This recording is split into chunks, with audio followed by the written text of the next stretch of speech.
Hello?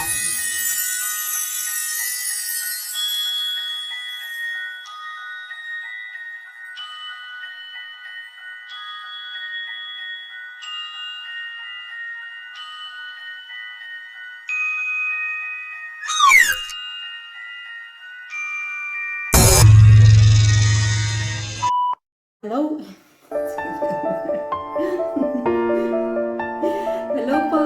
Katatapos po namin ni Amber mamlansya and mag-i-start po tayo magbasa ng mga kwentong maaari nating kagigiliwan, kaiinisan, pagtatawanan at kung ano-ano pa. Kaya feel free po na mag-share sa akin ng inyong mga kwento sa buhay, mapa-horror man yan, mapa-comedy, kalungkutan, o kahit na ano pa, gaya ng kwento ni Amber. Di ba, Amber?